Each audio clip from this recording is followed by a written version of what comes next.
Hey. Sorry for any miscommunication, but we are here at 6:30 p.m. as always for Tempestade Talk, your local eye on the Seattle Storm. Erica L. Ayala along with Roberta F. Rodriguez.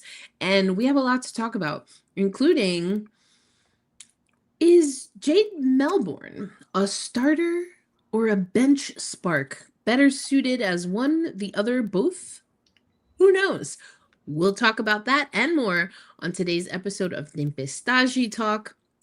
Hey, we're glad you're here, Coach Huna. Thanks for joining us. We're gonna roll this Oh, nice. outdated. It's still outdated. We're working on it. Yeah. Intro.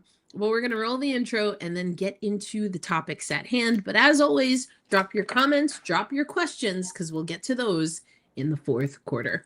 All right, here we go.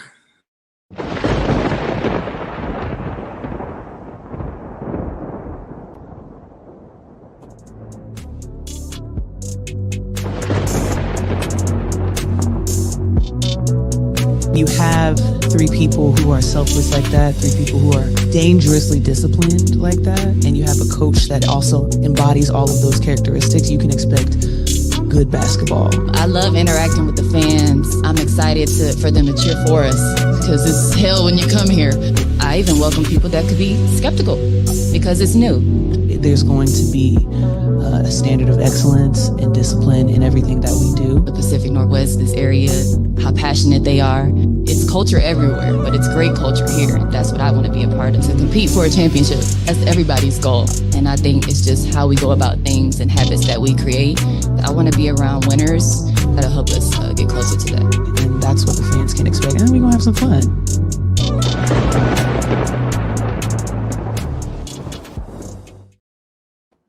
Hey, everybody. Tempestade Talk. You know what's interesting, Roberta, is that so Neko Gumake now on the LA Sparks, but she was interviewed for the first ever USA basketball game of the season. And she used the word disciplined, and I was like, why does that sound so familiar? Oh, I'm right. Oh, that's right. Yeah, dangerously disciplined. Yeah, I think that's Madam President word, right? Yes. Yeah, I've seen many people miss Skylar. Moni saying I tune in for the intro because I miss Skylar in Seattle. Well, listen, we're glad that you enjoy that. There's like one little thing that I did as far as like a graphic treatment that I'm like, ooh, we got to put that in the next one. But we're still working on it. And it's going to be original in more ways than one. So, but for now, Moni, we're glad that at least you are enjoying. Yes. The old intro. We're working on it. It was I was watching the Chicago Sky Golden State Valkyries game, and you got to see Skylar playing against Gabby, and then and they just had a big hug before the game, and some fans were like, "Oh my God." Good old times, but they're thriving with their teams. Skylar is absolutely crushing it with the Sky. I have my take that the Chicago Sky will be a playoff team, but we can talk about that at another time. But yeah, that's one of my big hot takes. But yeah, both are thriving with their teams, even though the Valkyries are struggling a little bit. We are going to talk about this soon in this podcast because they lost to the Storm. But yeah, it's funny because every time now that we're 3 games in, I watched that intro and it seems like a lifetime away, doesn't it? It seems like a whole different time.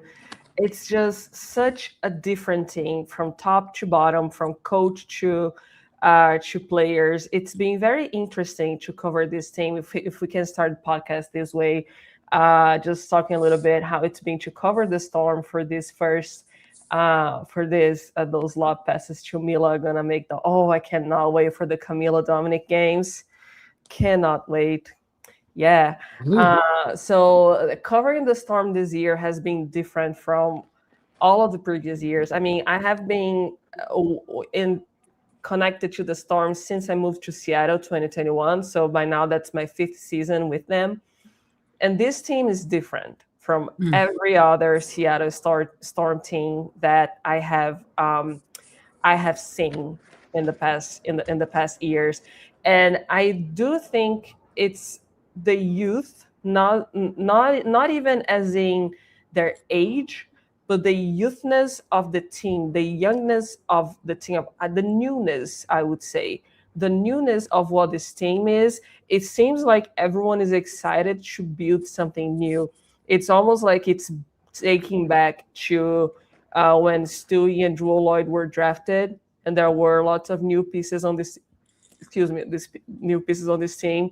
So it's just been very interesting. I'm really enjoying covering Coach Sonia Raman. Flau'jae Johnson said in a post game that Sonia Raman is the smartest person she's ever known, and I gotta say that you have a conversation for us is like a scrum, you know. You ask the first answer, you can already see that her mind is working in so many different ways. You can almost like you can get that MIT energy coming from it, you know. So I do get what Flau'jae said about Sonia Raman being the smartest person she's ever been around. I get that vibe, that energy when talking to her. I think that she has been one of the it's been one of the most interesting coaches to hear. I think every time she talks, there is a very interesting insight. She does not hesitate to say a single sentence, and that doesn't. And you see coaches, you know, especially new coaches, they think to answer something, they take their time. Sonia Raman is just, there is a word that I like in Portuguese that is incisiva, which in Portuguese, in English, I don't think it's the same as, like, she is just so direct, but not as in like direct. She's so right about what she's doing. And I really admire people who have this level of confidence of just, it's not, you may not know if it's going to work, you may not know, but you are in full control of what you're doing. And I feel like that's what we see from Sonia Raman. She's very aware also. That's something that we talk a lot about, self-awareness. And when it comes to the state of the team, to what her players are doing and how the team is going, I see a lot of awareness. So yeah, and we are gonna get more into this team here in a little bit, but I want to just say and go build off of what you were saying with Craig saying the personality of the coach. That's Sonia. She's positive, she's open. Tammy saying, I'm loving Sonia so far. Definitely seems to be the right hire for this group. Yeah, and I think that we're definitely going to talk more about this Seattle Storm team through what's a short cluster of games here. But first, we do want to start with a hot topic, because we're going to break down some stats, team stats throughout the episode. But we're going to start with individual stats, because I was looking at the individual stats, and Jade Melbourne is crushing it. She is. And it begs the question, and we want to have this as a conversation. You know, should she be starting, or is she better as a spark off the bench? Roberta, let's just break down some of her stats, right? Jade Melbourne right now, 14 points per game in 24 minutes per game. She already has top 5 minutes as far as all of the Seattle Storm players. But we haven't seen her start like we did necessarily in the preseason. Now, preseason is preseason, and it is what it is. But with her ability to average already nearly 20 points per game and already averaging over 20 minutes per game, Roberta, do you think it's a fair question to ask if she should be a starter? Yeah, that is a fair question. And excuse me. If you excuse for a second, I think that's a hard question that it might need some hard liquor to go with it. because Erica has her drink, and I want to show you all what I got in the mail. So this is a Maker's Mark bottle, and it's the private selection that Kelsey Plum has with Maker's Mark. It's called Yam Jam, and I posted it on Twitter. It blew up, and they were like, "Hey, can we send you a bottle?" I was like, "Absolutely." So I worked with Maker's Mark once. This is not an ad. This is not paid or anything. It's just really cool. I gotta say that not an ad, but we're open to it. Maker's Mark. Call me, beat me. Exactly. So one thing that I find really cool is that, and I had a whole class about how Maker's Mark goes about making their bourbon. This is all crafted, and this wax is it's dipped individually in the assembly line, or I don't know if that's how you call it, but each bottle has its own thing. So I'm gonna go ahead and open this here because Erica has her drink, and I think that I need a drink. I was telling Erica that I haven't drunk anything since February. Which is just her way of saying that this means I'm going to take her off screen several times. So good. We should do like a drinking game. Every time that you get me off the screen, I take a shot. A shot. Oh my God, this smells so good. Like, I love the smell of whiskey. So the last time that I had a drink was at a date. And it was such a fun date that I didn't drink anymore after that. So, well. So I mean, listen, we are nothing but transparent here on Tempestade Talk. Yeah, Alexis, it was a good day. Can I get a shot too? Cheers, Erica. Cheers. Salud. Saúde in Portuguese. Saúde. There you go. All right. What's the mouthfeel? So what's the taste? Let us know. So I learned that when you drink the whiskey and the bourbon, you have to like, okay. One thing that I love about whiskey is just the aftertaste and just the smoothness. And Maker's Mark for me is the smoothest bourbon out there. I've tried a few, and I've tried several of their bottles. This one, it has. Let me get another one. Oh yeah, just to make sure. Yeah, so this is the last sweet of them that I've tried, even though. So this is a stave chew, and the tones are vanilla, honey, and bright fruit, and I absolutely can feel the bright fruit taste because I don't feel the honey as much at first. Craig says that's a big glass. It should be a fun show. The storm is a Y'all fun. already know we don't even need this to be entertaining. So Yeah. this is about to be wild.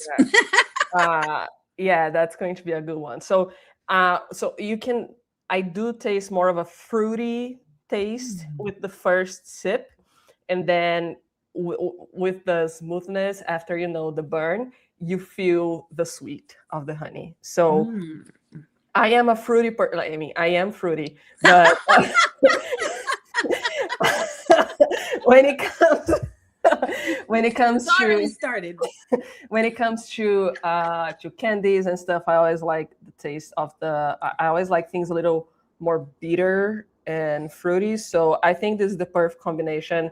I love it. Thank you, Maker's Mark, for sending for sending this. I was Moni. See, now I gotta get Moni off the screen. Moni, you're on timeout. You're on timeout. Yeah, and one thing that I want to mention just about this. So Maker's Mark's partnering with Kelsey Plum, and they said they're teaming up with two-time WNBA champion and Olympic gold medalist Kelsey Plum. It's a limited edition, and it's going to be sold only in Los Angeles, but maybe if you nudge them, they might ship something. I mean, they shipped something to Seattle. So I mean, listen, Tempestade Talk has two hosts Thank Yeah. you. Thank you very Yeah. mucho. Yeah. That's amazing. That's amazing. Yeah, and they also so when the Maker's Mark first reached out to me, it was for a partnership with Unrivaled. So they became Unrivaled's first spirit, and they flew me to Miami. It was such a fun experience. So they reached out they offered me an interview with Kelsey Plum, but Erica knows I don't have a computer right now, and I can write a story. But anyways, they really liked that I promoted it, and they were like, "Can we send you a bottle?" I was like, "Absolutely." And yeah, here we are. So now that we are properly filled to talk about the Seattle Storm, Let's and go. Now we're back perhaps at it. come up with some hot takes. Should Jade Melbourne come off the bench? When I was thinking about this this situation, about this question, and as you watch the Storm, as we watched the Storm these first games, it is impossible not to ask yourself that. It is impossible not to be, okay, so Jade Melbourne seems to be leading in the backcourt. She seems to be thriving and perhaps even contributing more than Atisha Heidman. But I think one of the reasons for that is because she comes off the bench. One of the reasons for that is because the Seattle Storm has a very well catered bench in which Jade fits very well and she plays very well with. Natisha Heidman is an amazing guard to get things going, and I think she has been doing a really good job of finding the big starters in Dominique Malonga and Steph Dawson, and also distributing the ball. So I think that Natisha Heidman does that job very well of setting a pace for the game. And the pace that Natisha Heidman sets is one that Jade Melbourne can follow, not only follow, thrive. So I think that the way Natisha Heidman sets up the game sets up Jade Melbourne to succeed. And although I believe that eventually Jade Melbourne can be a starter in the WNBA, I think that starting from the bench benefits her and benefits the Seattle Storm, because there is a second unit that plays really well with Jade's style. Jade is a playmaker and she's also a scorer. She is a good shooter and she drives very fast to the basket. That's something that she does really well. Now, she and Natisha Heidman have very similar play styles, and I think they complement each other. Yeah.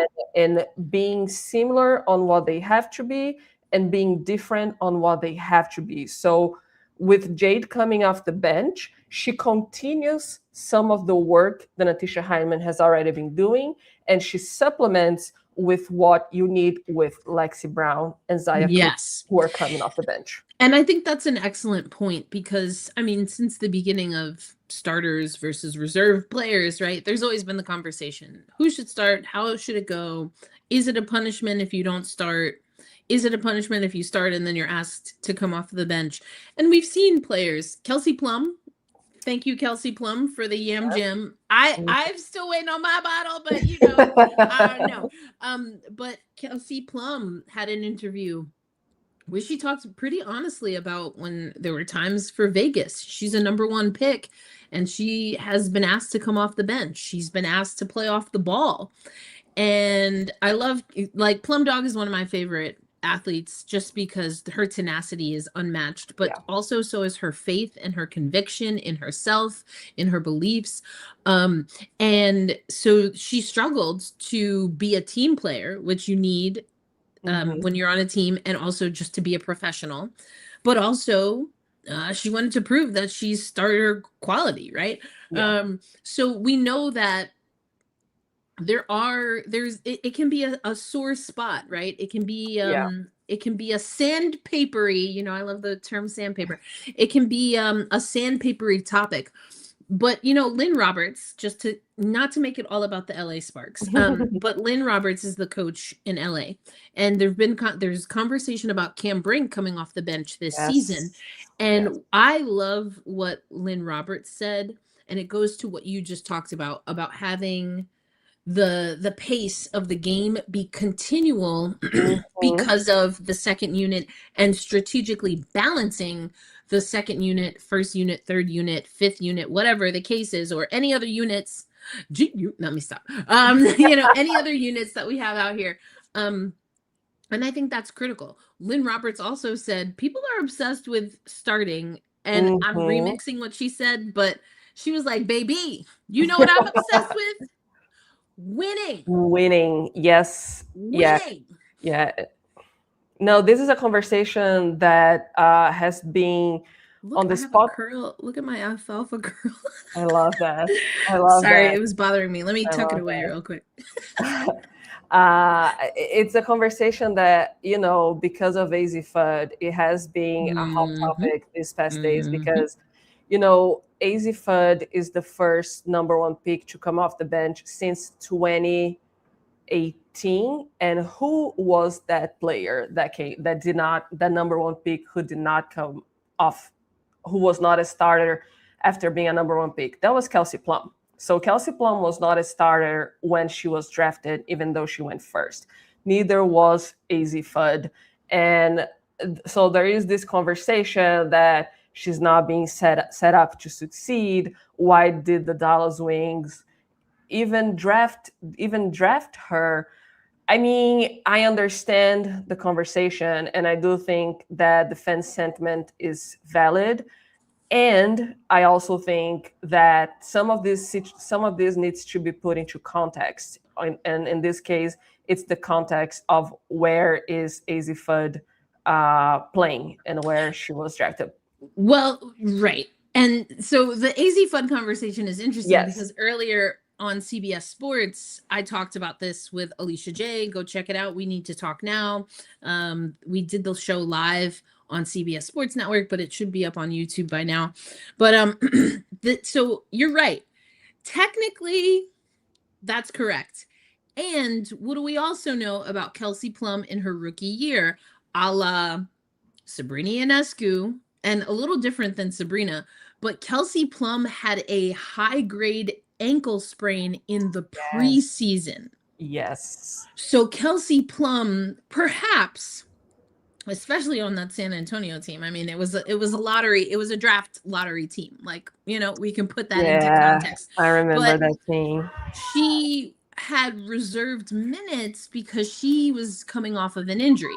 Now, is the AZ FUD thing the same? Maybe it is, maybe it isn't, because now we see that AZ FUD, out of quote an abundance of caution, missed a game earlier this week. So I think there are some similarities, there are some differences. I think also, if I'm going to keep it a buck, Dallas, yes, what Craig is saying here, Dallas is stacked with vets. I don't know who they should have drafted and who would have started. That's a good point, because yes, they built in a way that really isn't conducive to any number one pick, perhaps getting significant minutes off the hop. But this is what I do know.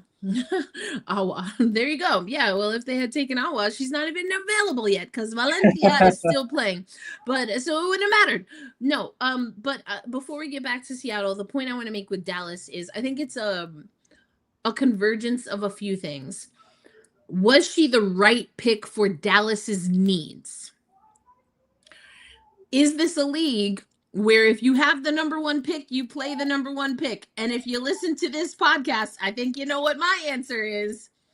But then the other thing is, and maybe the most salient thing for me, is that Dallas doesn't have a great track record in picking top 5 picks, and those top 5 picks making it to their third season in the WNBA. So they have picked players who burnt out when they had a top 5 pick. Lauren Cox, Charlie Collier, and I mean, the list goes on and on. So this is a little bit of the MO of Dallas. The difference perhaps is that this is a different WNBA, it's a different NCAA, and AZ FUD has mega superstar power, and now you're doing what you did in all those years, which is why you've had so many, top 5 picks, and you're doing it with a UConn alum I mean, you know what I'm saying? So, like, I have a lot of, exactly, Craig. They have a bad track record of drafting and roster construction. Yeah. So, is AZ Fudd a top pick? Yes, I can see that. Did I want AZ Fudd or anyone to go to Dallas?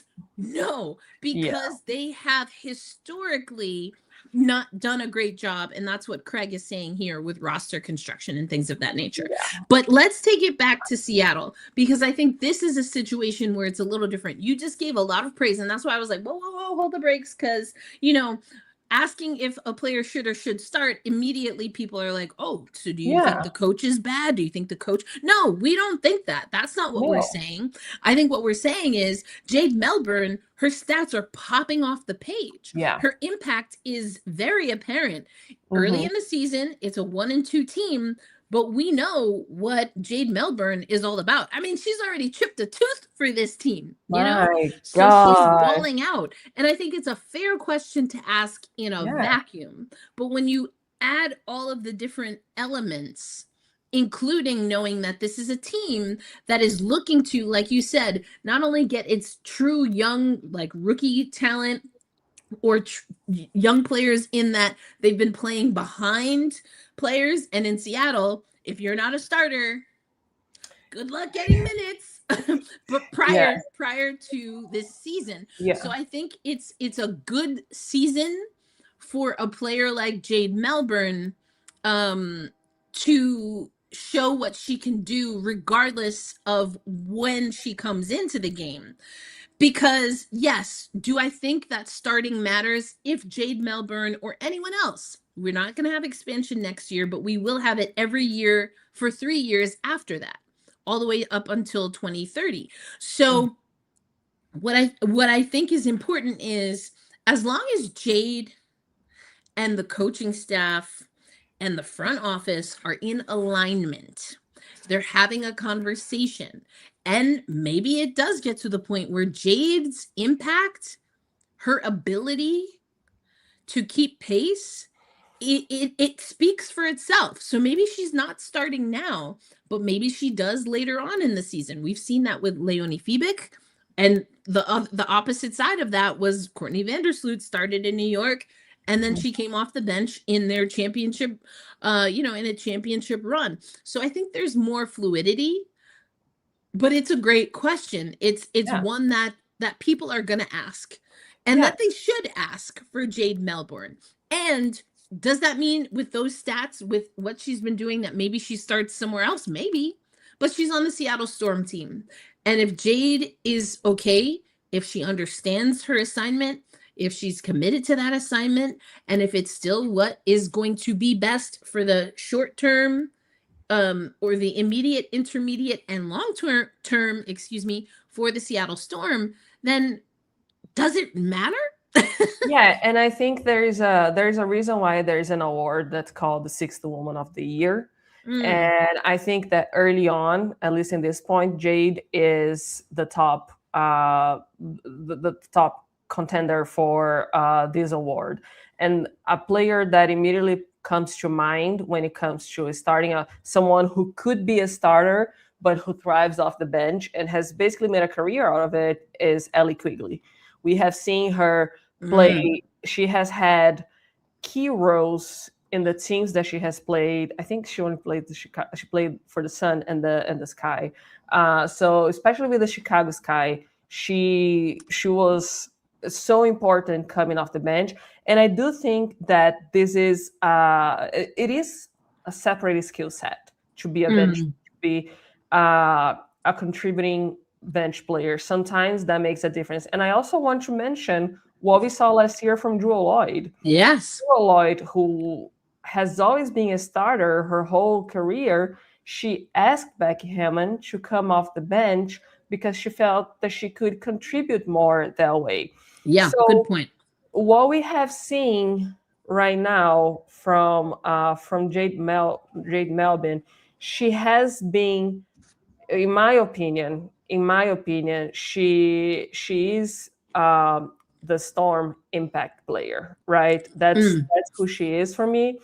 And her whole career, she has been a bench player. And we saw what she did last year with the Mystics. Washington Mystics, and the way that she was able to make a difference when you had the second unit on. And I think that early on this season, we are already seeing her do that. I honestly believe that that's why she was brought to the Seattle Storm. I believe that has I never asked the question, is that the intention that was set for you from the start? Is that the expectation? If I had to guess, I would say that's the case, that she was brought into the Storm to be Natisha Hiedeman's immediate backup. And I think that what we're seeing now is what is happening. And it is something that the Storm needed. You have Natisha Hiedeman starting. Natisha Hiedeman is a veteran player. She sets a good pace for the game. She works well with Malonga. She works well with Stephanie Dawson. We're starting to see kind of a sync with Flau'jae Johnson, and Jordan Horston still trying to get her way back into playing into regular minutes. So I think the way that Natisha Hiedeman sets the pace, sets the tone for the backcourt, Jade Melbourne is able to follow up and bring her own flavor to it. So I want to get your thoughts, and I know you alluded to Hiedeman just now and earlier, but Seymour Junior 11, I'm not trying to be a hater, and I know it's early, but man, I feel like Hiedeman has not looked like a starter in any of the 3 games. I mean, do you think that's accurate? Let's just set the scene here. Natisha Hiedeman has been a starter, but also a player, whether it's Connecticut, at times with Minnesota, has kind of been in and out. Never has had enough games playing off, or not never, but on the back end of her time in Connecticut, she didn't qualify for 6th Player of the Year because she had enough starts.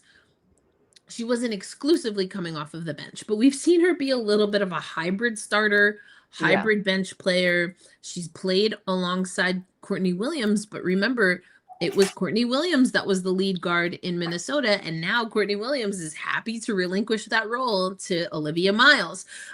So I think it's an interesting thing. You talk about Jade and in some ways maybe anchoring Natisha Hiedeman, but isn't that interesting, right? That Melbourne is kind of propping up Hiedeman.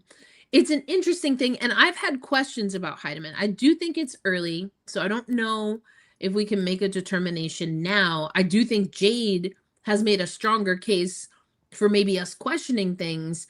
Hiedeman, I think I use the term serviceable, right? Maybe it's not flashy, but honestly, I've said this before, there are not a lot of elite level true point guards in the WNBA for whatever reason. And I would not consider Natisha Hiedeman on that list, certainly not at this point in her career.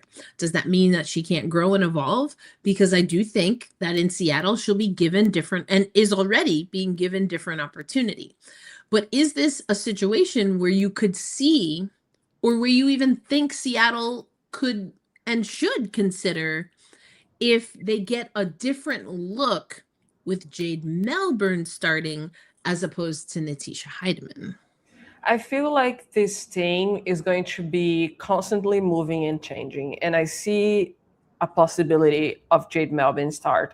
I understand more juniors' point, and I think that the way that Jade Melbourne has been showing up and has put up some numbers does immediately make you question Natisha's role, right? Because when someone is doing so well, you wonder why is the other person who is not doing that as well as them taking a role of being a starter. So I think that in one point, that's where the questioning comes from.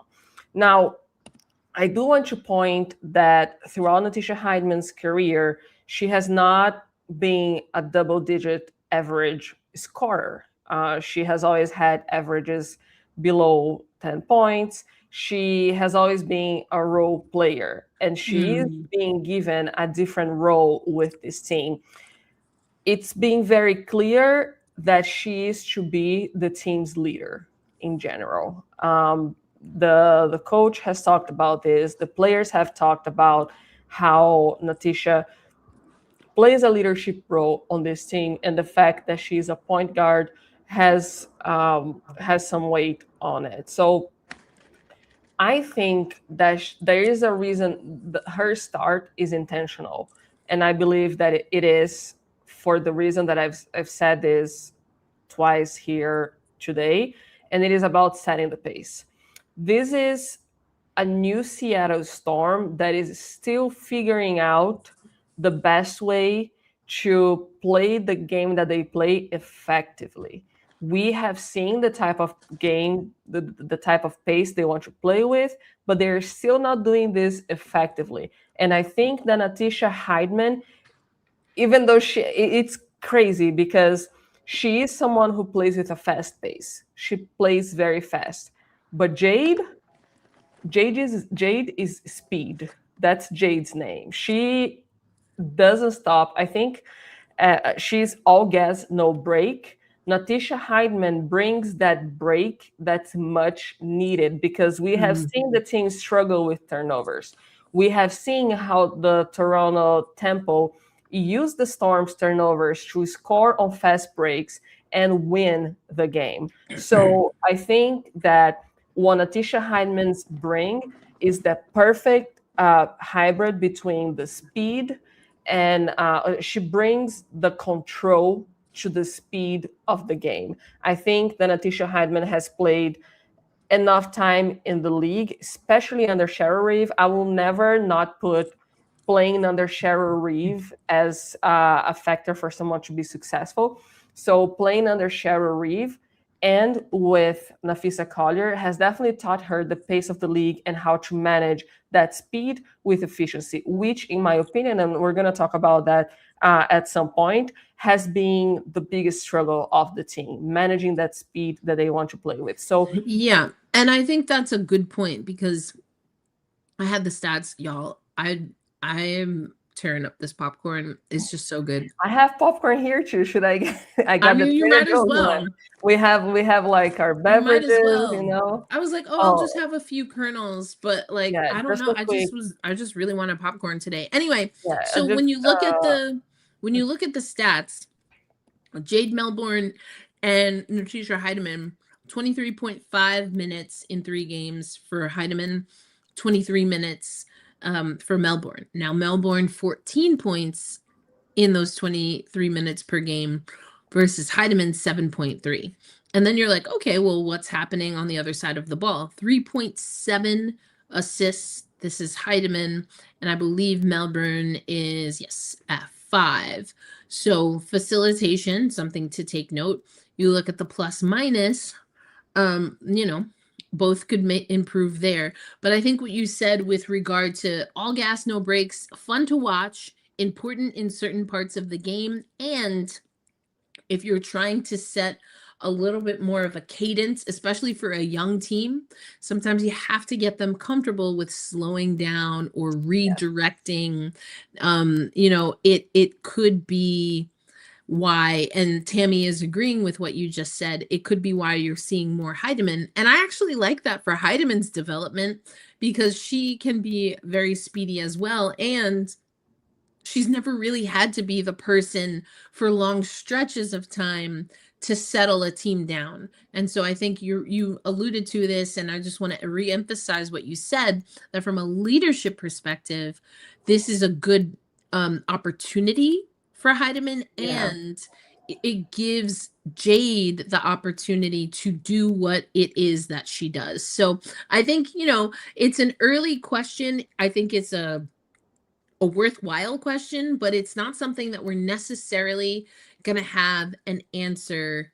And I do see this question about the developmental player. We're going to talk about that a little bit later, but let's get back to this Storm team and where this team is through 3 games. Yeah, just cook the Minnesota and Dallas games, 13 seconds to go, 88-86. It's who's leading? Minnesota, Paige Beckers just missed a free throw. Also, why have teams been missing so many free throws? Well, This has been so. I think that I've never seen so many teams collectively miss that many free throws. Slim talked about that after the Seattle game in the Toronto. Yeah. I mean, maybe it's something about the rims, something about the basketball, because that's what we heard in the NCAA, right? They changed things and all that stuff. So really interesting. But we want to talk about the Storm through 3 games. And then I do want to talk about the developmental roles. I will say, I say this in Slack all the time. Gonna put a caveat out here. Anything I know about developmental players is only what has been reported in the short form version of the CBA, or what I am asking, or what other reporters are asking in media availability. Because you know what we don't have? Even though the CBA is officially ratified, we don't have the hard copy. The long form print is not available. And listen, I get it. Everything was happening at lightning speed. I'm going to tell you what. Working without a contract don't seem like a smart thing to do to me, but I digress. Let's talk about the Storm. Let's talk about the Storm through 3 games. Through 3 games, 1 win, 2 losses. They're 13th in the standings right now. I'm just going to run through some stats and then we'll talk about them, because there's already some things that we've talked about that you've mentioned specifically, Huerta. So 80.7 points per game. That's 11th in the league overall right now. Again, it's super early. 44% from the floor. That's 8th in the league. 38.2% from the arc, which is 3rd. And I like that the front court players are dropping them down as well. 16 assists per game, 13th. So the ball is moving a lot this season. 16 assists is on the low end for sure. 33.7 rebounds per game. That's ranked 10th. And then 16 turnovers per game. And that's one of the things you mentioned. That's 6th most in the league right now. Yeah, so we do see 2 losses, 1 win. And I think that a key factor that, thank you, Jeff. Thank you for the super chat. And yes, Flau'jae got to shut down the ball on defense. I have noticed that stopping the driver, not letting the offense of the opposition get into the paint, a little bit of a challenge. But yes, thank you, Jeff. We appreciate you and everyone being here, but we certainly appreciate the super chat. Excuse me. So I think that one thing that really plays a role and that really needs to be mentioned is the schedule setup that the Storm has early on this week. And we're talking, so far the Storm has played, they have played the Golden State Valkyries, Connecticut, and Toronto. Of those, the only team that's going to make the playoffs are the Valkyries. I don't believe Connecticut and Toronto are making the playoffs. So I think that the teams that the Storm has played so far are about the level that we are expecting the Storm to play this season. I don't expect the Storm to make the playoffs, and I don't think that's hating on them, because it's just, we're talking about a new team. That's not, I'm saying that just taking the other teams into consideration. So we have, I said that in the post-game video that we posted online after the first game against the Golden State Valkyries. The Storm lost, but they didn't disappoint. And that's the sense that I am having with all of these past games. I don't think that the Storm has been playing in a disappointing way. They have been learning, and they have been going through those growing pains. Right now, I believe that the growing pain that hurts the most for the Seattle Storm are the turnovers. I think that this is what is going to get them in the long run. And I think that this is what they're feeling right now. So through the first games, I believe that we still have I think that the Storm still needs to be fully tested against the main teams. And we're going to talk about the upcoming games. They are going to be tested against the first contender. I still don't know if I see the Fever as a contender, but they are going to play the Fever, not this game, but the next. So that's when we're going to see how their game fares against a contender. And I think this is going to be the first big test. So we have seen a team that is meeting expectations, I would say.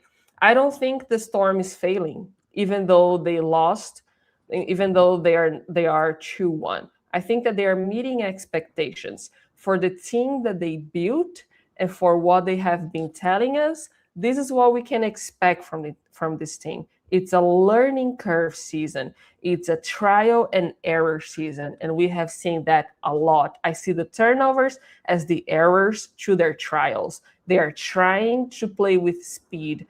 They are trying Natisha Hindman as a starter and Jade Melbourne from the bench. So this is what the Seattle Storm has been. This is how they have been doing early on. Now, we have seen some of they have been relying a lot on pick and rolls. I do see that happening big time. And this past game against, who they played against again? Against Toronto. Toronto, yeah. We saw them really trying to get to the bigs, and they had to rely on them, on Stephanie Dawson and Dominique Malonga.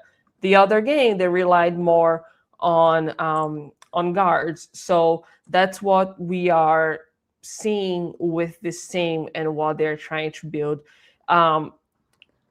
It's again, I think this has been trial and error start, which is exactly what I expected. And to be very honest, that's what I've been wanting for the Storm since they lost Sue Bird and Brianna Stewart. I think that that game, that season following the 2023 season, they should have gone with a rebuild, but they didn't go, and then it started ebbing and flowing with the following years. I feel like this year they are finally building on the future. And for those who come here from Gotta Get Up podcast, the New York Liberty just started playing right now trying to get their lick back on the Portland Fire, man. Sarah Ashley Barker. Oh man, I'm sorry. What I was screaming. Box out. Yes. Box out. Just box out. And another crossover. The first wins, and I don't know if we were planning on saying that eventually at some point in this episode, but both the Fire and the Temple had their first wins. And both of those wins were against Black Rosy Media Network podcasts. So you're welcome. You won't hear me saying much bad about Sandy Brondello. So yeah. And that's another thing about this Toronto game. There was this crossover that Sonia Raman used to play under Sandy Brondello. So Sonia Raman said coached with New York last season. Yeah. So Sonia Raman said that she and Sandy were able to go out for coffee. And, they met them. So I thought that was pretty cool. Sonia seems to have a lot of love for Sandy, and it seems to go both ways. But yeah, that Toronto team did. I'm on the Toronto Temple hype buzz, and I think it's because of Marina Mabrey. I think that Marina Mabrey she has always been underrated, and I feel like she's finally being valued. So I love that. And honestly, I know Connecticut will be Houston soon enough. Whether they will be the Comets, to be determined. But officially ratified by the Board of Governors, Adam Silver and all his cronies. I mean, owners. I had a couple sips of Bourbon, I don't know how much I should talk about the NBA and WNBA Board of Governors because It's not the, and remember, it's the them NBA. They don't like it the being the NBA, MNBA yeah, because, we can't call a men's league, but yeah, whatever. I don't want to have my credentials revoked. But From any comments. listen, and yes, we will talk about some WNBA storylines a little bit later in the show, but this is a Seattle Storm team, like you said, was probably overdue to have a reset. That being said, when you have players like Neko Ogwumike, Skylar Diggins, and Gabby Williams who want to come to Seattle, I don't think you say no to that either. It didn't pan out. We're immortalizing those years in our intro. But Yes. It was tough. It was tough when it comes to being able to make it work and trying to hang on to a legacy that sometimes you know what they say if you love something, let it go, and if it comes back, it's yours. So don't want to live in the past. We have to see what's happening there. But something else I wanted to talk about with regard to this team is the top scorers. Well, it's Malonga. I love that. Malonga is in the top 5 squarely of minutes per game. She's also leading the team with 16 points per game, small sample size, 26.6 minutes per game, and 7.3 rebounds per game. Already talked about Melbourne. 14 points per game in 24 minutes per game. That's the 5th most on the team. But you've talked about this before.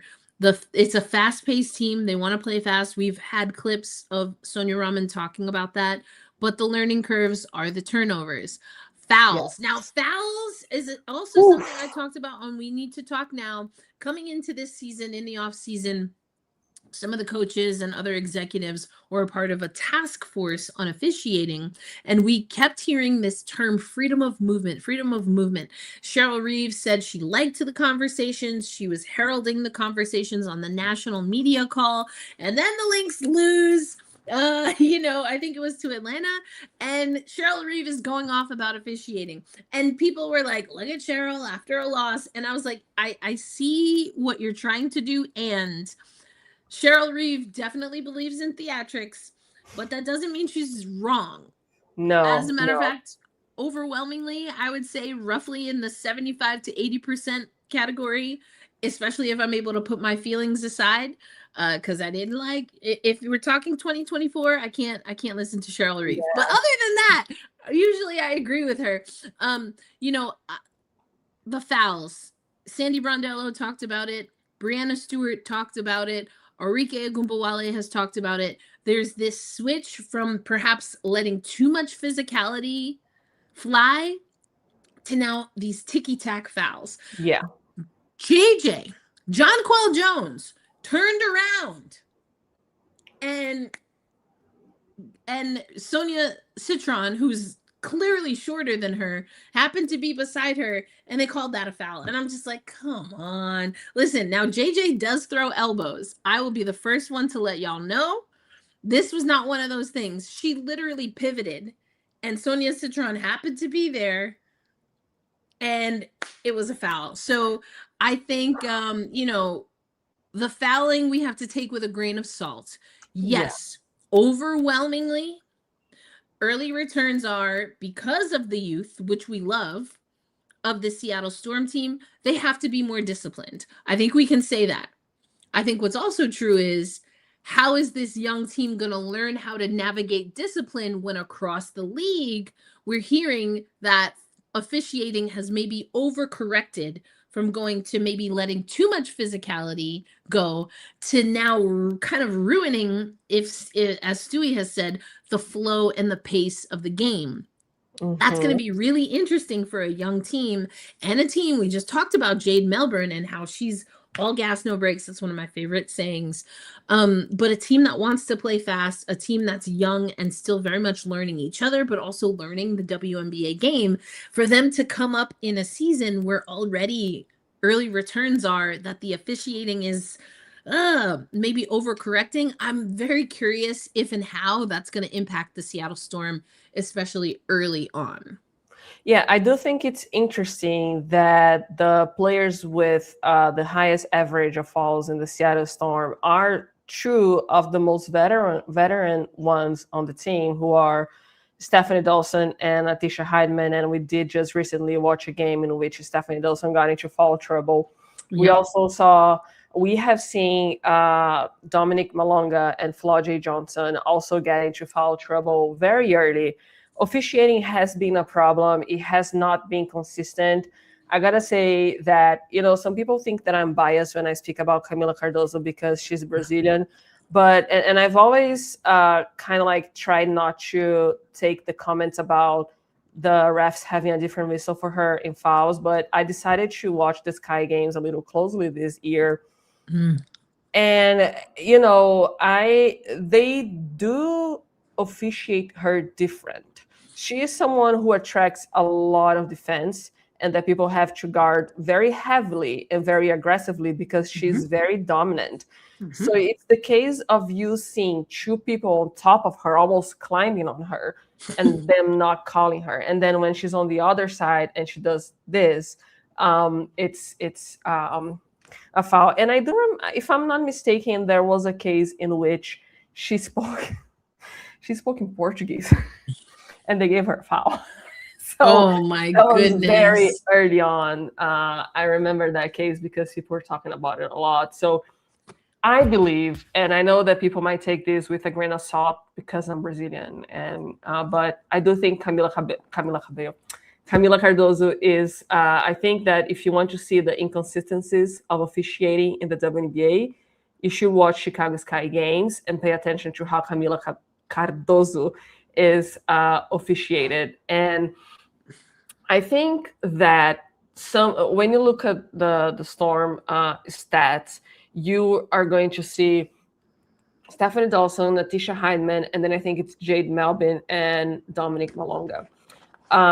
Stephanie Dawson and Atisha Heidman, they're veterans. Maybe they are. I think that they should know. I don't want to say know better because I think it's a little rough.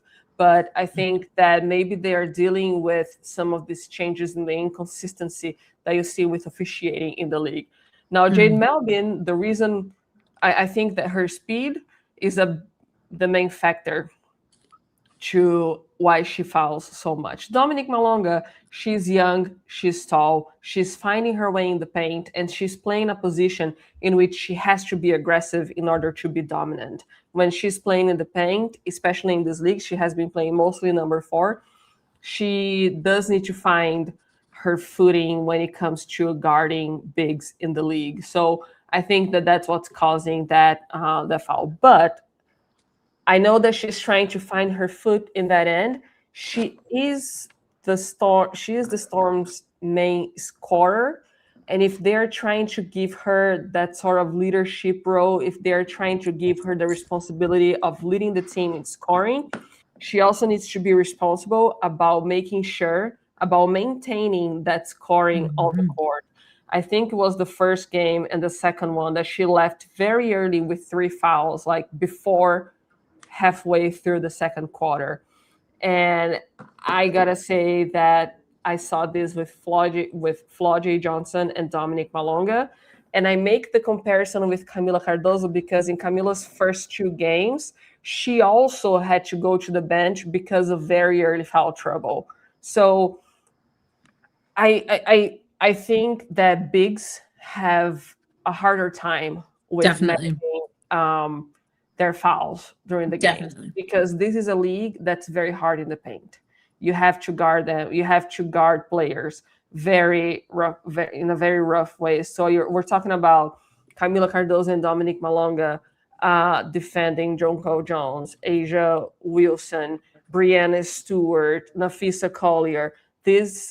And those are younger players who are dominant physically and in their skills, but they are still not dominant with their ears and in the details. You have to know the intricacies of succeeding in this season. And I feel like for Camila Cardoso and Dominique Malonga, that's what they are learning. And because they are being aggressive and they are going to the basket and defending those players in a very active way, they are gathering those falls. And yeah, I think for me, Camila, she reminds me of almost like this hybrid of like a Jonquel Jones and a Brittany Griner. Jonquel Jones in that I think she struggles not only to figure out how she's being officiated, but I think she also struggles at times to adapt, if I'm being honest. That's the JJ in her. The Griner in her is that I think sometimes her answer to those frustrations is to maybe dial down almost to a fault her physicality. And so she almost disappears at times because she's tired of having to negotiate through how she's going to be officiated comparative to people who are not her size, which is a lot of people in the league. So that's an interesting one, but I think it's just going to be interesting to see how the Seattle Storm as a unit, and it might be something that, you know, we have to ask Sonia Rahman, especially knowing that, again, super early in the season, but it's already a topic of conversation because of the task force and the like. So I'm really curious. So Craig's saying, I kind of like the Portland Fire. Is that weird? I mean, listen, do what you do. I can't speak for the Pacific Northwest. I just know I grew up in New York City in the tri-state area, and it would be extremely weird to say you're a Yankee and a Mets fan. I don't know why people do that. Like, there's a whole generation of people who think that's cute now. I could never. I could never. Yeah, there's one thing that I want to say about officiating is that the Storm is playing a team, not this game, but the other, in which we know that officiating is different from them. And I have seen every single team, every single player call out officiating and call out inconsistency. And I also have seen, and I was watching that game, I watched one player of one team kind of like congratulating the ref for their work and saying that they are doing a good job and doing things. It's one player of one team, which I am not going to mention because I've had some sips of bourbon, but that stood out to me. And specifically, it made me very upset because I am very hesitant when talking about that player because it attracts a lot of unwanted things. But I do think it's relevant to the officiating conversation that while everyone is calling out the ref and expressing concern about inconsistency, there's one player of one team that's saying that they are doing a good job, basically. And she has been caught on camera with very clear flops. So the Storm is playing this team in 2 days. I am the Sports Center. So I think this is relevant to the WNBA officiating conversation because this is something that has inflicted the league in a way that makes it unattractive to watch certain things and certain games. So I'm out of drink. I guess we got to finish the show now. Bye. No. So I do think some players are officiated differently for the worse, and that's Camila's case. And I think that some players are Tammy's comment.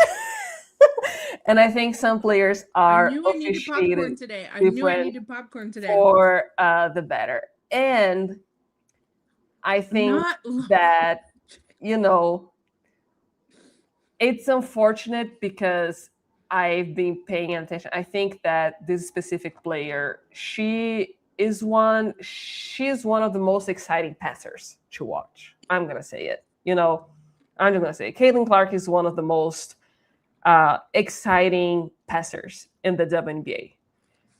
And the officiating part is frustrating because we want to see parity and we want to see equal opportunity of play, and we're not seeing that. And the fact that she positively brought out refereeing in her last game, whereas the rest of the league and everyone is frustrated and upset, in my case, it means something. And that's not, I'm not talking of her character or anything. I'm just saying that this is a fact. Everyone is complaining, everyone is worried, and she was congratulating them. So this for me is concerning. So I thought that this is important because we're seeing Dominique Malonga, a very tall international player. In my opinion, international players are officiated differently. In my opinion, Camila Cardoso is officiated differently because she spoke in Portuguese with a referee and got a foul. So there is a lot that need addressed. And the difference in which that we see with someone's speech and everyone else's speech, that's it. Cheers.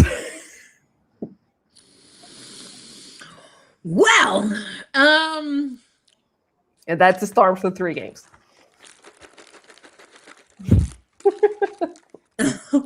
Hey, we talk the hard stuff here. We keep it real, you know, and honestly, this is basketball talk. This is not off the court talk. This is basketball talk. Yeah, 100%. And I mean, I was joking around. Also, I told y'all this is really good popcorn, so it gave me a prop. But I mean, no lies detected. It's a very, I hadn't made that direct connection, but as you saw, I got extremely uncomfortable when you brought all of that together. It's not surprising, unfortunately. And is anything going to be done about it? I don't know. And like you said, there's a lot that goes into making observations around that player and that team that go beyond the X's and O's of basketball. Yeah. And I mean, but this is a league full of extremely smart, extremely, what is the word I'm looking for? Just like extremely tenacious athletes, coaches, and staff. And I'm gonna trust in that. And that and accordingly. And we're talking about WNBA news. I'm in here. I'm just like, because I'm not going to touch that too much now. But yes, Caitlin Clark did get teed up. I will say also, I need to look back at that because I don't know exactly which instance you're talking about, but I also do feel. But I do feel that there was an instance where she was talking about officiating, and I find her delivery, sometimes I'm like, is this sarcasm? Is this just, I don't know. So but I need to look back at it. I think my read at first was maybe we're dealing with a little bit of sarcasm, and I think, I don't know. I need to look back. I need to look back at it because, well, it shouldn't be that hard since this team has all 44 games on national TV. So it shouldn't be too hard for me to, on any of the numerous streaming apps that I have, minus apparently Prime, at least for now. I just told you about my Prime situation. I should be able to catch them. What was my drink? My drink, thank you for asking. I had some vodka with it wasn't homemade. It wasn't my recipe, but it was a small batch made of grenadine, like natural grenadine syrup that then I mixed with a nice little kombucha situation. So basically I had a hard kombucha. What I really wanted to do, I just didn't have enough time, See, now you got me into my like soft space, but I like making my own hibiscus syrup. And if Ooh. I had planned it out better, I would have had my hibiscus. See, I have my hibiscus syrup I'm making tomorrow, but I would have done hibiscus syrup with La Gritona is my favorite tequila right now. La Gritona, Ooh. so good. Comes from a distillery and a company that is woman owned, beautiful glass bottles. And then I would have used my hibiscus syrup to make a hibiscus margarita. We'll have to wait for the next stream. Also, La Gritona, if you want to send me a bottle, just like Maker's Mark sent Yes. a bottle, I'll be fine with that. But that was my drink. Thank you for asking. This popcorn is so good. Yeah. But yeah, I think officiating, and is there an over indulgence? Is there an overcorrection when it comes to a particular player? Well, I mean, Charters came out of nowhere right before her first ever WNBA game. So there's that. But anyway, we digress. We're going to get to our questions and comments. So I think we got through a lot, but not everything. There is a question that I held for our fourth quarter that we're going to talk about, and it has to do with development players. But if you have other questions or comments or things you want us to respond to, now's your chance. Put those in the chat before we get this wheel going. But we're also going to talk about the upcoming schedule for this Seattle Storm team. And you already alluded to it, but they're going to take on Indiana. That's the next team. And then we've been seeing a lot of like almost like a la baseball as far as series. So we're seeing teams actually kind of stay in market, the away team, and play teams twice. We saw New York is doing that currently. They played Portland. This will be the second game in 3 days, right? And then the Seattle Storm also have that. So the Seattle Storm, they will be taking on, again, Indiana on the road. That's on Sunday. But then they host the Connecticut Sun on Wednesday, May 20th, and on Friday, May 22nd. And then they host the Washington Mystics on Sunday, May 24th, and Wednesday, May 27th. Now, we'll, of course, preview those games on our next episode. But, you know, you alluded to this, taking on a contender, someone who we do think in the Indiana Fever, that has a real chance to be a playoff contending team. You know, there's yes, we talked a little bit about Caitlin Clark, but Kelsey Mitchell is looking in phenomenal form. I picked Kelsey Mitchell as one of my early players to watch in the MVP race. I honestly think she always is in the MVP race. It's just so tough when A'ja Wilson is still A'ja Wilson. And then A'ja Wilson is also playing against Breanna Stewart, who is still Breanna Stewart. And it's just on my screen here right now. Literally on my screen right now. You know, so a lot of people think it's a two-person race, and I get that to an extent. And I think absolutely we should pay attention and highlight the valuable in MVP, because Kelsey Mitchell has always been the most valuable player on the Indiana Fever. I said what I said, and the stats back it up. Absolutely. I said that in 2024, and people came at me. I was like, Kelsey Mitchell is the best player in the Indiana Fever, and I stand on it. I think that's still the case, and she's always in the MVP conversation, the same way that Alicia Gray with the Atlanta Dream is always in the MVP conversation. It just happens that they're playing at the same time as A'ja Wilson and Breanna Stewart. And I think that what Breanna Stewart has shown early on is that she is coming for an MVP season. I think that, you know that better than me, but the Liberty has some injury issues that are perhaps cooperating to their current situation. I do think that they're going to come up. I do still have the Liberty to be the champion this year. But I think that I don't know if I said this in this podcast before, but I've said that in other spaces. Breanna Stewart is my favorite player. I think that she has been my favorite player for about I think she's been my favorite player for about 7 years. I think she's one of the most complete force in WNBA history. She reminds me a lot, and I know there is an MVP story coming up, right, for Black Rose Media, in which I think that Brianna Stewart is the evolution of Lauren Jackson, and then Elena Del Don, and then you have Brianna Stewart. She is, for me, she's the embodiment of modern basketball. So I think that she's my favorite player to watch for a while. I want to go back to the Storm real quick. Jeff, I see your question. Also, Stella Rose Red like the wine. I love it. And also, Mr. Cambuff, to answer your question, yes.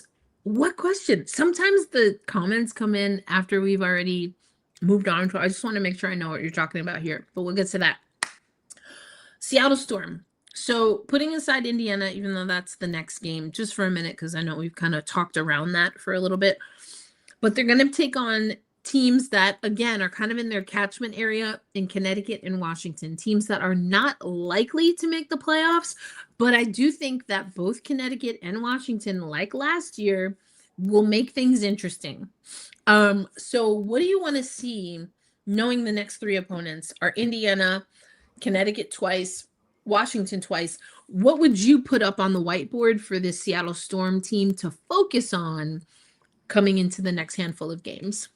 I think they should focus on efficiency and decreasing cutting on turnovers. I think that's what they should work on. And I think that the game against the Indiana Fever is going to give us an actual idea of how their fast-paced game is going to work in the league in general. Because, and that's not to undermine Golden State, Portland, and the other teams that the Storm played, but those are not the teams that you measure your level against this season. I think they are going to measure your level against Vegas, New York, Atlanta, Indiana, and even the Chicago Sky. But I think those are the top four. So I think that we're going to have the first real idea of how the Storm fare against contenders. And I think that this is going to be very important. And I don't know if this fits the answer, but I do think that we're going to see, I don't see them winning against Indiana. I do see a win against Connecticut. I could see a win against Washington. So I think that the next games are going to be, it's going to be interesting because you have a game against a contender, you have a game against the Connecticut Sun, which is probably not making the playoffs, and then you have a game against the Washington Mystics, which is a team on the rise that's definitely making the playoffs. And I would say next year they're going to be contenders. So it's a very interesting schedule because you're going to be able to measure the Storm in 3 different scales. And I think this matters because, like it or not, the Storm is at a level today in which they are not playing, in my opinion, they're not playing for a playoff spot. Right. So you have to see how they do against teams that are not playoff teams this year. Yeah. You have to see how they do against teams that are going to be playoff teams, but they're not the contenders. And you have to see how they do against contenders because those are different needs against each of them. So yeah, I like this next schedule, and I am very curious. I really want to see how they do against New York Liberty. I think that's the team I'm most curious to see how they do against. Ooh. And we'll see, what New York is looking like. We saw them sign a developmental player. Seattle did. We'll talk about that in a little bit. But all right, Jeff wants to know, this was our big question. Do you think Flau'jae lost her starting spot? And hey, Mr. Cambuff says, to answer your question, yes. And the question, I'm not sure if it's related to Flau'jae or our overarching question, but should Jade Melbourne be starting? Mr. Cambuff says yes. Do I think that means that Flau'jae should lose the starting spot? No. I go back to, now I know she doesn't fall in the top 5, but she is an electric young superstar, potential superstar. I never like to guarantee very much, but I think she can be a potential superstar. And it kind of sucks because sometimes you just got to be trial by fire and you have to be able to learn. That's what I don't think Dominique Malonga got enough of last season.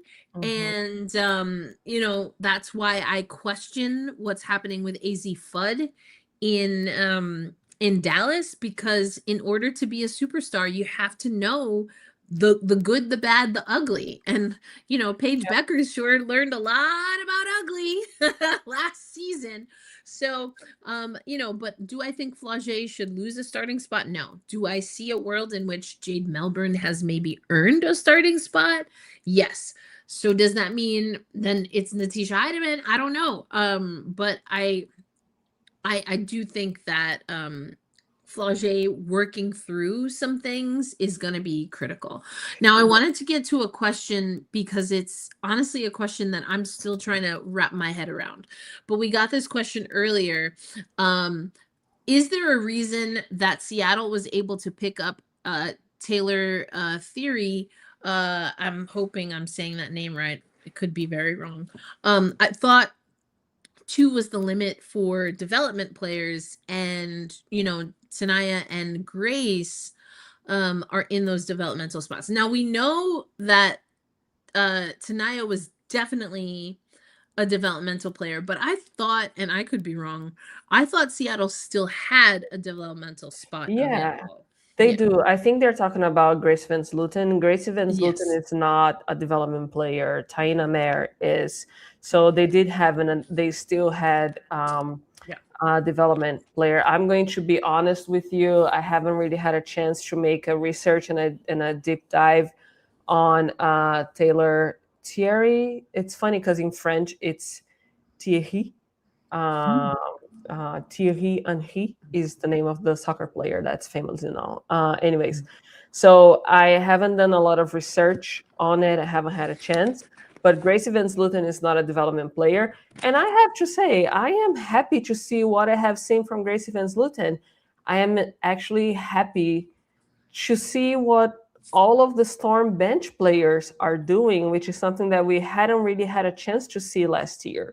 So I think it's cool that they brought an additional development player. I don't know if that's a sign that maybe I don't know. We do have. I have been wondering a lot about Ezzy, and she's going to. We still have to see how she's going to do with this team and how the Storm is going to do with her. I've been meaning to ask if there is any updates with her injury, which we don't know yet. And but yeah, I think that at the same time, I think it makes sense. I think that the Storm is trying to shift things around. They're trying to do different things from what they have done in previous years. So with the team not knowing when our farm is coming back, because it really depends on how Valencia does with the Spanish team. And this is something they have another game on Sunday. Yeah, they have. Yeah, it can go up to May. Oh wait, 13th has already passed, but it can go up to early June. So, and this is something that you know very well with Gotta Get Up. That Leonie Fiber is also also pending on Valencia. Yeah, and Raquel Carrera. Yeah. So there's a lot that's on the line. I think that the Storm is being very smart of using both of their development player spots. Just something that Natalie Nakase had already said, and then I confirmed with the Storm PR. Every development player has to be needs to have their status reported ahead of the game, and that status may change up to 60 minutes prior to tip-off. I don't know. I can't remember. I've been meaning to look, but I haven't looked if that's also the case for regular players, if their status can change up to 60 minutes or closer to tip-off. I mean, overall, I'll be honest. I feel like we're getting, as media, and perhaps even coaches, we're getting the parameters of the developmental players in piecemeal. I asked Chris DeMarco if the developmental players are you pick 2 and then those are the only 2 you have all season. That's when I learned that you can have a developmental player on your roster and then someone else can pick them up. Even Yeah. if you don't waive them. Mhm. Developmental players can be poached. Yeah. Even So- before you pick them up. So if you waive a player and you don't pick them up you can't pick them up immediately, but another team can. So well, and that's but Oh. no, but that's what I'm saying. There's the wave process, but then there's when you have a developmental player, those developmental players can be assigned elsewhere, is what Chris DeMarco Yes. made it sound like. Yes. So that's wild to me. So again, I'm waiting to see the full CBA, the long form in writing, because I have a lot of questions. Is the developmental roster spot the 2 limit, or can it be 3 spots? It's 2 developmental spots, period, point blank. Now, what I'm trying to find out is that a stagnant 2, like you have these 2, and even if they get poached somewhere else, or if they make the 12-player roster, then you can't fill that again. So stagnant means you name 2 players or how I'm trying to describe it is you name 2 players, they're your developmental players throughout, whether you get rid of them, whether someone else poaches them, or whether they make the 12-player roster. Once they move, you don't get more developmental players. Yeah. I don't know if that's the case, or if they get moved either to another roster or they move up in your roster, does that mean you then get to fill that developmental role again? You see, like, I have so many questions. I wish I could answer these for you, but without the CBA, yeah, we just don't know. Yeah, I was taking a look into the WNBA website and I checked the CBA document they have there. It's still the old one. Like, we have no idea. We don't know if charter flights are in the new CBA. We don't know. They are ratified. They are. They are, as they should be, as they should have been a long time ago. Yes. But again, I digress. Yeah, so Craig is saying that once they're on your dev squad for at least 14 days, any team can pick them up, but they have to put them on the active roster. And see, like, yeah, again, that was the thing that we were waiting for clarification from Chris DeMarco on. And yes, thank you. I was confused. I thought the 2 spots were Grace and Tanaya, but I see today that we picked up Taylor. Yes, so Grace not officially named as a dev player. I wanted to come back to this because if you waive a player, anyone can pick them up within the I think it's 24 hours, or is it 48? Because now I'm thinking of other leagues like the NHL. There's a specific window that you have to, if they pass, it's called clearing waivers, or at least that's what we say in hockey. If you clear waivers, well, in hockey, technically, then you're going to a farm system, but we don't have one of those. So I think this is their way of doing that. Anyway, but if you don't clear the waivers, like, who didn't clear? Valkyries did not clear the waivers for Kate Martin, I think. And then that's correct. The Sparks picked her up. That's correct. And then the Valkyries also did not clear for Marta Juarez. And I think Connecticut picked her up. Was it, or Phoenix? Phoenix. I was like, I think it's Phoenix. But here's the thing, which I also learned with the Suarez thing. You can be offered a developmental role, but you don't have to accept it. Yeah. So if you want, because with a dev player, and again, it's I'm getting it piecemeal. I'm a person, I just need to see everything in one place, and then I can absorb it. But when I get like things here, things there, it's just very confusing. But anyway, we'll talk more about that once we have it. I want to come back to something, because you know how I feel about, perhaps, I think you know where I'm going with this. But here's the thing. We were talking about Jade Melbourne. I'll tell you what, when Awa comes, you know how I feel. If you have the number 1, the number 2, the number 3, 4, 5 pick, you play that pick. So now you have a situation where Awa is coming in. So you know me, if it's me, she starts. But then who doesn't start? And for me, I think that's also pretty straightforward.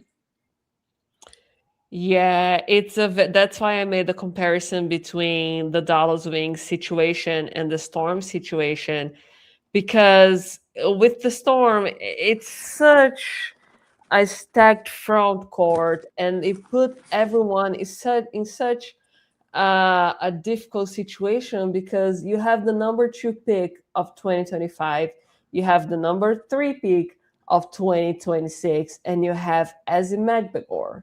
And then you have the number 7 pick of 2024, I think. That's Jordan Horston. So someone is going to have to not start. And someone is going to have to move a position of Ezzy, Awa, and Dom. If we want to move someone to the 3 position, that would have to be Ezzy. I don't think she's a true 3, but this is a Seattle Storm that's leaning heavily on positionless, while taking position into consideration per Storm coach. So this is a very interesting situation that the Storm has put themselves in, which for me, that's why I made a video on TikTok, and I saw that Black Girls Media shared it, about how the Seattle Storm, the AZ Fudd and the Dominique Malonga situation kind of intertwine, which is like, were they their team's immediate needs? No. Were they still very high picks? Yes. Can they still be underdeveloped because of how the team is built? Probably. So I don't know if it's a much broader conversation, and that's going to derail us from the topic that we are discussing right now. But yeah, like it's complicated. The Storm is going to have that figured out. Someone is going to lose their starting spot. When Awa Fun comes back, she is the 3rd pick, and we're gonna want to see how she does in the league. You don't want Awa Fun to just be our farm, to just be a reserve. And maybe that's why she has chosen to stay with Valencia, because she's going to be able to play more there than she's going to play here with the Storm, considering the number 2 pick last year stayed most of the time in the bench. We don't know. That's voices in my head, not sources. So we, as journalists, that's what we do, right? We have things that we analyze things by what the past has shown us. So yeah, that's it. Yeah, and then I just want to go back to developmental players, because developmental players are not hardship players, and we don't have like an injured reserve, really. We don't have a farm system. So the whole waivers thing, for those who follow hockey, if you clear waivers, usually you're going down to the AHL team. There's nowhere to go down to. And that's what makes this developmental player so interesting, because it kind of sounds like the NHL thing, but it's really not. Or I guess the NBA does this too. I really don't know. With their taxi squad, I don't really know, because I don't follow that league very, very clearly. But what's interesting is that you can have developmental players, but there are stipulations of when they can and can't join the active roster. But like, for example, the New York Liberty has a developmental player that is also not available to them at this point in time. So they had to sign, before even the first game of the season, 2 hardship contracts. That's how Julie Van Loo gets on that team. Or if we're in the States, which we are, Julie Van Loo, but Van Loo is how you say it. Anyway, and then also Aubrey Griffin, right? So it's so crazy. And Craig, is a saint for being able to digest all of this in the comments. But for me, it's more confusing than it needs to be. And yeah, I think, I don't know. I just want to have I said this enough? I want to read the CBA. Me too. Show me the CBA.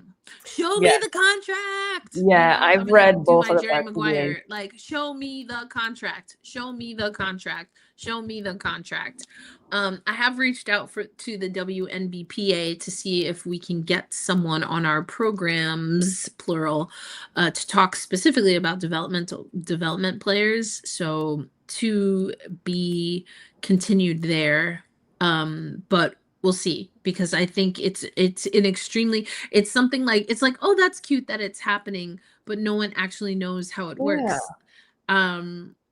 Can someone ask Kathy for the long form? I keep asking, fam. I'm like, I want to know where it's at. I want to know where it's at. Well, we want you to know that we appreciate you joining us, and we have more coming for you. You might have noticed that we've been putting these out for you. I think this is the right one. I'm about to find out. Our upcoming schedule. Yes, that's correct. This is the upcoming schedule.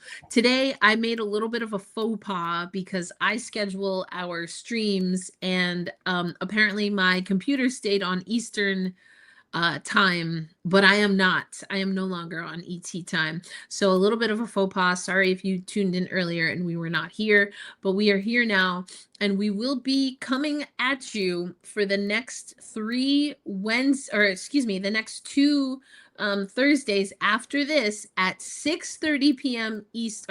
Look at me. 6:30 p.m. The vodka. It's the hard kombucha. 6:30 p.m. Pacific time. I've got too many time zones that I'm worried about. It's 6:30 Pacific time every Thursday. And if you can't find the schedule, look on blackrosiemedia.com. We'll have it there. We usually post it also in the Women's Basketball Roundup newsletter. So if you're not already subscribed, go ahead and do that. We have the Extra Possession, which is a mini podcast for paid subscribers to the Women's Basketball Roundup. And you're going to hear from Satu Sabali talking a little bit about her alopecia awareness, endeavor that she took on, and talking about her friend, but also a little bit about, moving on from Phoenix. She didn't give much away, but I did find her comments interesting. So if you're not already subscribe to the Women's Basketball Roundup, because our mini podcast is only for subscribers. You're only going to get access to either the RSS feed or the actual audio in your newsletter by being a paid subscriber to the newsletter. So go on and do that. So yes, we will give you more information on developmental players. We will give you more information on Awafam, because, we'll see where Valencia is. It also does impact the New York Liberty. So we'll talk a little bit about that. And listen, Roberta has a whole bottle of Maker's Mark to get through. So we'll see how quickly Pride is coming. We'll see. And speaking of we'll see, 90-86, the Minnesota Lynx hold on to defeat the Dallas Wings in Arlington. Right now, 39-37 New York Liberty at the half, trying to get a win over the Portland Fire. So, hey, I think this was a good show. Again, working on getting some clarity around some of these things that came through in the new collective bargaining agreement, and of course, how it impacts your Seattle Storm, who will be taking on Indiana as well. And so that Indiana game is upcoming, but they will also then have a 2-game series both against Connecticut and against Washington for the 4-game homestand. And Roberta will be boots on the ground and giving you everything you need to know for the Seattle Storm. And we'll talk about it on Thursdays, 6:30 Pacific time, 6:30 p.m. Pacific time, right here on Black Rosie Media. But for Roberta Rodriguez, who I didn't even have to kick off, not even once on this stream. See? There you go. The Maker's It's not liquid, it's whiskey. Oh my gosh. Between you and Moni, you see? And just like that, bye, Roberta. See ya. Had to save it for the final moment. Boa noite, Craig. I love it. Funny, Craig. If you were in Brazil, people would call you Craig.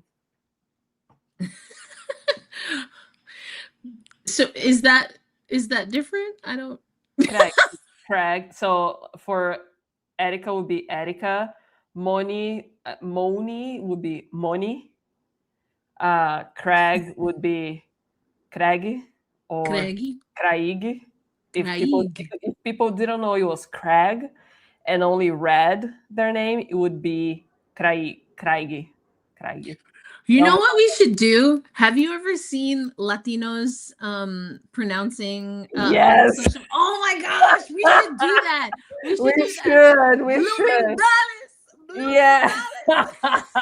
We should read like WNBA players. I don't know if it would be disrespectful, though. I don't want to be disrespectful, but like I'm on Brazilians reading names. We're gonna have you read, yes, Brazilians. Like, yeah. So when I went, so just a very quick story And then time. we'll When I leave went for to sure. Brazil in 2023, so I said I was gonna say eu moro em Seattle. I live in Seattle.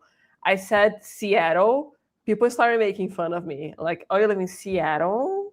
Because in Portuguese, it's Seattle. Seattle. Seattle, yeah. Because of the T. Money.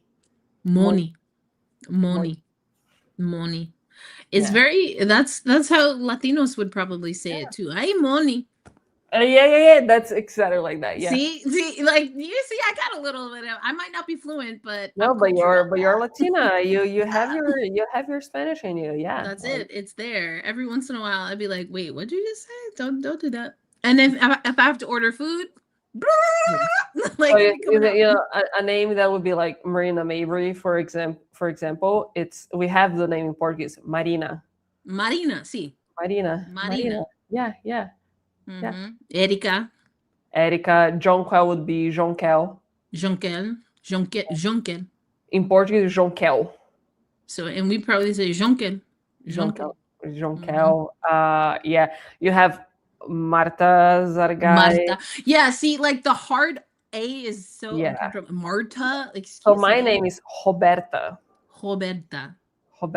Yeah, you say it perfectly. Yeah. Thank you. Yeah. Yes. Anyway.